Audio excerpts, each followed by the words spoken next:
നഗരസഭാ ചെയർപേഴ്സൺ വ്യക്തിപരമായി അവഹേളിച്ചെന്നാരോപിച്ച് മൂവാറ്റുപുഴ നഗരസഭാ സെക്രട്ടറി രക്തസമ്മർദ്ദം ഉയർന്നതിനെ തുടർന്ന് സെക്രട്ടറി എച്ച് സിമിയെ ആശുപത്രിയിൽ പ്രവേശിപ്പിച്ചു. അവഹേളിച്ചിട്ടില്ലെന്നും ഔദ്യോഗിക കാര്യങ്ങൾ മാത്രമാണ് സംസാരിച്ചതെന്നും ചെയർപേഴ്സൺ ജോയ്സ് മേരി ആന്റണി പറയുന്നു. പ്രദീപ് ജോസഫ് വിവരങ്ങളുമായി ചേരുന്നുണ്ട്. പ്രദീപ്, അവഹേളിച്ചു എന്ന് പറയുന്നു, ഒരാൾ ആശുപത്രിയിലേക്ക് മാറുന്നു, എന്താണ് അവിടെ സംഭവിക്കുന്നത്?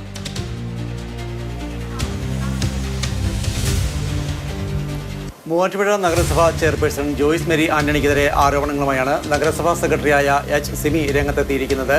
തനിക്കെതിരെ വ്യക്തിപരമായ ആക്ഷേപങ്ങൾ ചെയർപേഴ്സൺ നടത്തി എന്നാണ് നഗരസഭാ സെക്രട്ടറി പറയുന്നത്. ഇന്ന് രാവിലെ 12 മണിയോടെ ചെയർപേഴ്സൺ സ്റ്റാൻഡിംഗ് കമ്മിറ്റി ചെയർമാൻമാരുടെയും മറ്റും യോഗം വിളിച്ചിരുന്നു. ഈ യോഗത്തിൽ തൻ്റെ കീഴ് ജീവനക്കാർ ഉൾപ്പെടെ പങ്കെടുത്തു. ഇവരുടെ എല്ലാം സാന്നിധ്യത്തിൽ വെച്ച് ചെയർപേഴ്സണും 2 സ്റ്റാൻഡിംഗ് കമ്മിറ്റി ചെയർമാൻമാരും ചേർന്ന് തന്നെ അപമാനിച്ചു എന്നാണ് നഗരസഭാ സെക്രട്ടറി പറയുന്നത്. ഇതിനുശേഷം സെക്രട്ടറിക്ക് ശാരീരിക അസ്വസ്ഥതകൾ അനുഭവപ്പെട്ടു. ഇവരെ മൂവാറ്റുപുഴ താലൂക്ക് ആശുപത്രിയിൽ പ്രവേശിപ്പിച്ചു.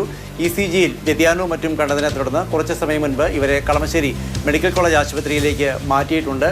നേരത്തെയും ഇത്തരത്തിൽ ചെയർപേഴ്സൺ തന്നെ അപമാനിച്ചിട്ടുണ്ട് എന്നാണ് നഗരസഭാ സെക്രട്ടറി പറയുന്നത്. കണ്ണൂരിൽ ADM ആയിരുന്ന നവീൻ ബാബുവിന് ഉണ്ടായതിന് സമാനമായ അനുഭവമാണ് ചെയർപേഴ്സണിൽ നിന്ന് തനിക്ക് ഉണ്ടായത് എന്നാണ് നഗരസഭാ സെക്രട്ടറി പറയുന്നത്. അതേസമയം താൻ ആരെയും അവഹേളിച്ചിട്ടില്ല എന്ന് നഗരസഭാ ചെയർപേഴ്സൺ ജോയ്സ് മേരി ആന്റണി പ്രതികരിച്ചു. ഔദ്യോഗികമായ കാര്യങ്ങൾ മാത്രമാണ് സംസാരിച്ചത് എന്നും അവർ പറഞ്ഞു. നിലവിൽ വ്യക്തിപരമായ ഒരു കാര്യവുമായി ബന്ധപ്പെട്ട് തിരക്കില്ലായതിനാൽ കൂടുതൽ പ്രതികരിക്കുന്നില്ല. നാളെ വിശദമായി പ്രതികരിക്കുമെന്നും നഗരസഭാ ചെയർപേഴ്സൺ അറിയിച്ചിട്ടുണ്ട്. അതേസമയം തനിക്കോ കുടുംബത്തിനോ എന്തെങ്കിലും സംഭവിച്ചാൽ നഗരസഭാ ചെയർപേഴ്സണും ഒപ്പം 2 സ്റ്റാൻഡിംഗ് കമ്മിറ്റി ചെയർമാൻമാർക്കും മാത്രമായിരിക്കും അതിൽ ഉത്തരവാദിത്വം എന്നതുകൂടി ചൂണ്ടിക്കാണിച്ചുകൊണ്ടാണ് തർക്കങ്ങൾ ഉണ്ടായിട്ടുണ്ട്. എന്ത് വിഷയത്തിന്റെ പേരിലാണ് ഈ തർക്കം എന്നുള്ള കാര്യം വിശദീകരിക്കുന്നില്ലല്ലേ?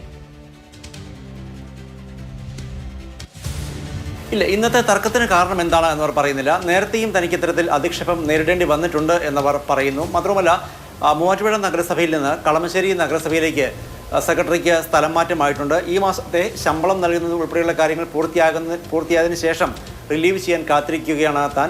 നേരത്തെയും തൻ്റെ ക്യാബിനിൽ ആരൊക്കെ വരുന്നു, താൻ കീഴ് ജീവനക്കാരോട് എന്തൊക്കെ കാര്യങ്ങൾ സംസാരിക്കുന്നു, ഇത്തരം കാര്യങ്ങളൊക്കെ ചെയർപേഴ്സൺ അന്വേഷിക്കാറും പരിശോധിക്കാറുമുണ്ട്. അനാവശ്യമായ കാര്യങ്ങളിൽ ചെയർപേഴ്സൺ ഇടപെടുന്നു. വ്യക്തിപരമായ അധിക്ഷേപമാണ് തനിക്ക് നേർക്ക് ഉണ്ടായിട്ടുള്ളത് എന്നാണ് നഗരസഭ സെക്രട്ടറി പറയുന്നത്. അതേസമയം ചെയർപേഴ്സൺ ഈ ആരോപണങ്ങൾ നിഷേധിക്കുകയും ചെയ്യുന്നു.